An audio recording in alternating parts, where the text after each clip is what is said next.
A new populist study finds that self-silencing, people saying what they think others want to hear rather than what they truly feel, is skewing our understanding of how Americans really feel about abortion and also our understanding of COVID-19 precautions as well as other issues. On abortion, the study found men are much less likely to privately agree with the idea that the choice to have an abortion should be left to a woman and her doctor, 45% to be exact, then would say so publicly, which is 60%. On COVID-19, only 44% of women privately feel wearing masks was effective at stopping the spread of COVID-19. Those 63% felt they should say that they did.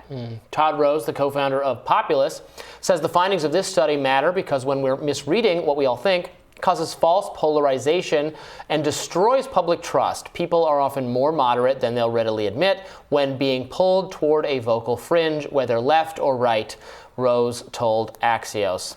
So that's kind of interesting finding. I know there's always a lot of studies about particularly how students on college campuses, so I paid attention to these studies, are self-censoring, particularly people on the right or even who are moderate, because they feel like they're out of step with a kind of very vocal leftist fringe on campuses.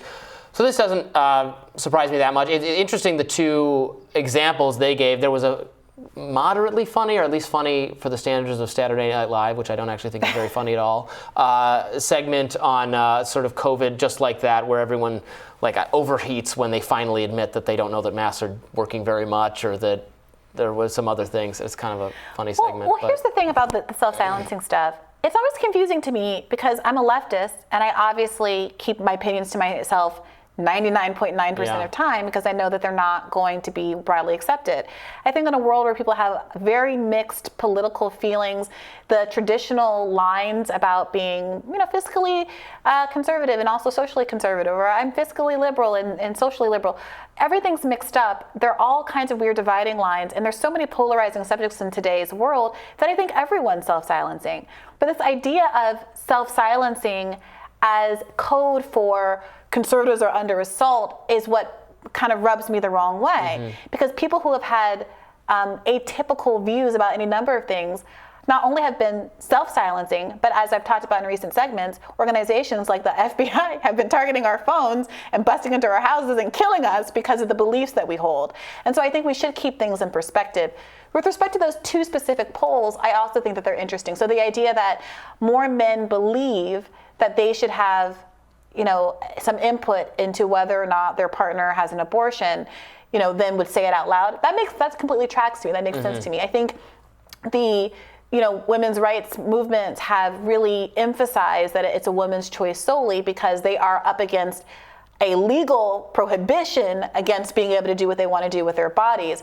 In a broader cultural context where it takes two to make a baby, I think a lot of people personally, and probably a lot of women feel as well, that they would consult with their partner and their decision making, like it or not, will be affected somewhat by whether or not they're going to be co-parenting, whether or not they're going to be having some financial support, how their partner reacts. They're also allowed to have opinions, even if on issues even that primarily affect other people, right? This is a democracy where we vote on the rules for everyone. But also, the point I'm trying to make is that this is like there's a political argument here. Should you have the right to choose?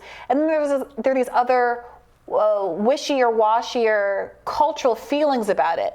What should that look like? How does that manifest in my life? Do I personally believe that I should get an abortion, even if I think it should be a legal right? And polls don't do a good job of getting to the root of that. The other poll about the mask wearing, I think, is fascinating because what it reveals is that, frankly, there's a lot of uncertainty about the efficacy of masks. And people don't want to admit that they actually don't know the answers about the efficacy of masks. And that's really destructive because... They should admit it. I don't know. We don't know. Well, this is, I think, what's happening. We really don't know. From a liberal perspective, I think that you have to... I think you're right. There's this feeling that you have to say, I know that they 100% work. Without liberals doing the work, liberal media commentators and politicians doing the work of actually explaining how effective they really actually are, which leads people to be haunched in this insecure position of saying, I think I have to say it works, but I don't actually know if they do. That's a messaging failure for anybody who's invested in good public health outcomes, who should want people openly asking these kind of questions and expressing their ambivalence or uncertainty so that the public health officials can respond and answer the questions that people have. It's horrible to live in a world where people don't feel like they can ask legitimate questions about COVID and how to protect themselves without getting pilloried. Yeah, because and even the experts are much more uncertain about it than they often made it out to be. And that was out there. The abortion was interesting. I guess I do that too. Abortion is among a handful of subjects where my feelings are not particularly intense in comparison to other people are very worked up about it. You don't have a libertarian zeal to make sure that women can do what they want to do with their bodies? Well, libertarians, frankly, are mixed on this question. There are libertarians who are very, very staunchly. I work also at Reason Magazine, which is a libertarian publication, and the staff, frankly, is mixed. There are a lot of people, more mixed than on any other issue, any other public policy issue by far. There are people who think that, yes, just as it is any other choice you should be allowed to make, so they're pro-choice down the line.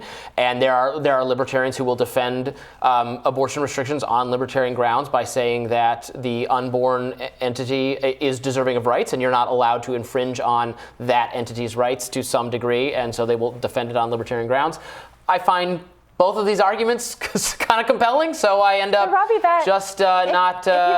keeping me mouth shut about it. If you extended that rationale and all of the deference that is being given to an unborn fetus to living people, then that strikes a real blow to the heart of the whole libertarian project. In what way? If we're going to concede that there are competing rights between people and that sometimes people's individual rights need to be restricted because them fully expressing their rights impedes on somebody else's rights, that's exactly the argument for gun control, tax policy, being able to do certain things in certain public spaces. The libertarian policy is that you can't initiate violence against someone. You can't initiate force against another entity that has the right not to have force initiated against it. So in this circumstance, there is an argument. I'm not saying I agree with the argument, but this is the argument that libertarian pro-lifers would make, is that you are initiating, that having an abortion would be initiating force against an entity that has not aggressed against you. I hear that. So let's play that out. Is forced birth a kind of force? Is the mother subjected to the force of having to go through a forced labor a kind of force?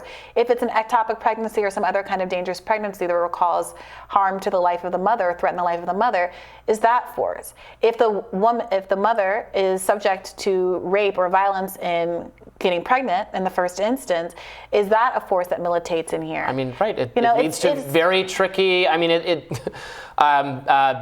the creation of life, childbirth, it creates a lot of, if you think that the unborn entity has rights, then it creates some standoff between rights that are hard to resolve from any framework. Yeah. I think many, maybe not all, but many pro-life libertarians would say that if the pregnancy is putting the health of the mother at risk, then the pregnancy is aggressing against you, and it is permissible to take action. Yeah, you are not entitled to put yourself in harm to protect someone else. You are just not allowed to initiate the harming. Yeah, it's interesting because I do think that there is people, again, who really want to protect the legal right to abortion feel very ambivalent about other aspects of it. And I had Norm Finkelstein on my podcast recently.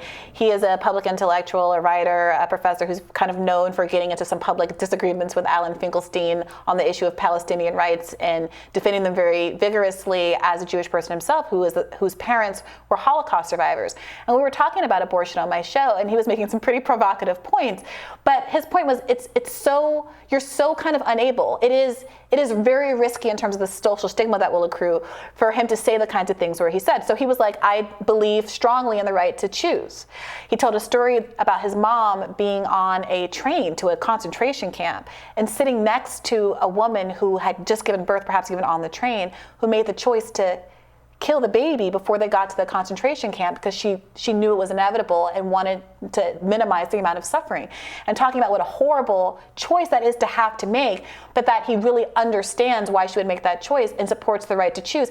At the same time that he thinks the way that liberals sometimes talk about abortion depersonalizes it and devalue and kind of artificially minimizes the gravity of the decision making and questions sometimes for some people. And it was a provocative conversation because it does feel like you're not allowed to admit that there is ever anything going on here other than kind of like casually tossing a piece of paper into the trash can, you know. Mm-hmm. And like it or not, there are a whole range of feelings that people have about it. So I wish the movement could disconnect the legal right to choose and being able to strongly defend that with allowing certain other kinds of conversations. But I think that people are so defensive about the legal right that that's why they don't want these other kind of conversations to be had, because it feels like you're kind of opening the door to more substantive attacks on the legal right. I also would view the issue differently depending on how advanced the fetus is, because I think you gain rights as you get older. You're not entitled to all the same rights as a